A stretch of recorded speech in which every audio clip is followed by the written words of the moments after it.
केवल कुछ ही घंटे बाद पूरे विश्व के साथ संगति रखते हुए बराक घाटी के तीनों जिले में आनंद उल्लास के साथ पालन किया जाएगा मेरी क्रिसमस। भगवान यीशु ख्रिस्ट के जन्मतिथि के पावन अवसर पर सिलचर शहर के सभी चर्च व गिरजाघरों में सजावट जोरों पर चल रही है।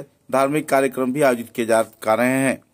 कुल मिलाकर एक आनंदपूर्ण माहौल में पूरे बराक घाटी में क्रिश्चियन समुदाय के लोगों के साथ साथ दूसरे कई और समुदाय के लोग भी क्रिसमस डे का तैयारी तथा उद्यापन में जुटे हुए हैं। सिलचर के रामकृष्ण मिशन क्षेत्र में भी भगवान यीशु के लिए प्रार्थना किया गया और उनको केक, चॉकलेट, लड्डू व दूसरे सामग्री प्रदान कर इस दिन क्रिसमस की तैयारी में लोगों को जुटते देखा गया। मुद्दे को लेकर भगवान एक है, इस विषय को सामने रखते हुए रामकृष्ण मिशन के महाराज गणाधीशानंद जी ने विस्तारित तथ्य भी उजागर किए। गौरतलब है कि हर साल रामकृष्ण मिशन में श्रद्धा व मर्यादा के साथ भगवान यीशु ख्रिस्ट के जन्म दिवस क्रिसमस डे की पावन तिथि के अवसर पर ऐसे कार्यक्रम आयोजित किया जाता है।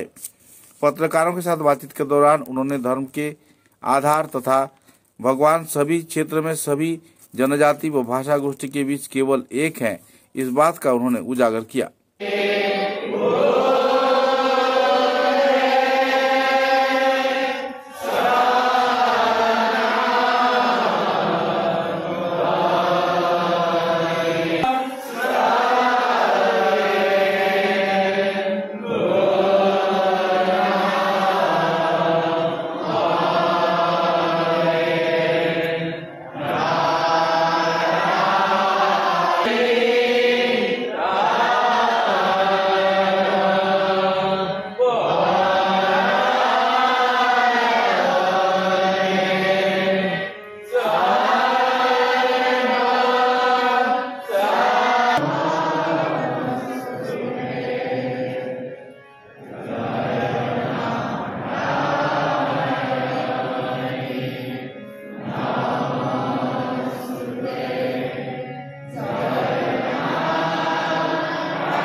শ্রী ভগবানের পার্শ্বদেশীয় অটুট সম্পর্ক জানাইলেন। তারা সংসার ত্যাগ করিবেন। সম্মুখ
কয়টা বাড়ি বানাইছি জানো, কয়টা বাড়ি, কয়টা টুকটুকি আছে, ঘরে দোকান আছে, তাও তো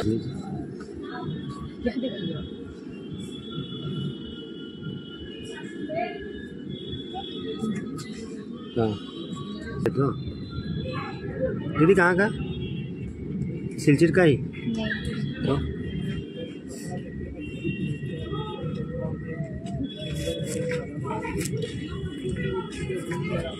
जैसे होते हैं ना बहुत सारी हाँ इसने पैसा दिया है। हाँ ठीक विश किया है किसी ने, विश मांगा है, विश मांगा है वही था।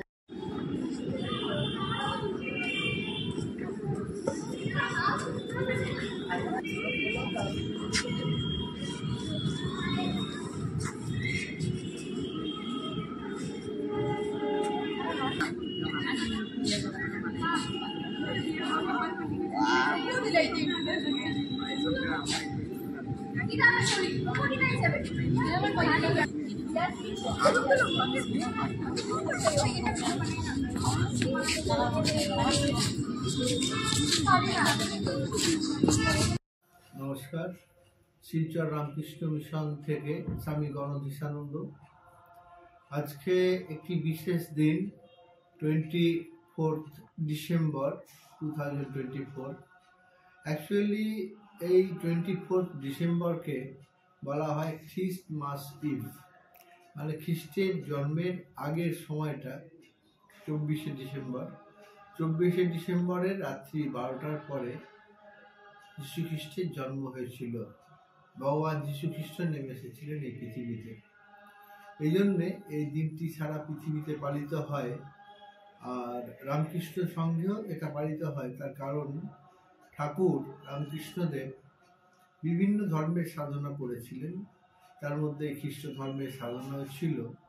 আমরা ঠাকুরের সেই কথা, যত মত তত পথ, মানে সব পথ দিয়েই ঈশ্বরের কাছে পৌঁছানো যায়। খ্রিস্ট ধর্মই হোক, ইসলাম ধর্মই হোক, বৌদ্ধ ধর্মই হোক, হিন্দু ধর্মই হোক, সবাই সে একই জায়গায় গিয়ে পৌঁছবে, এটা ঠাকুর সাধনার মাধ্যমে প্রমাণ করেছিলেন। সেই জন্যে আমরা এই দিনটিকেও মানি।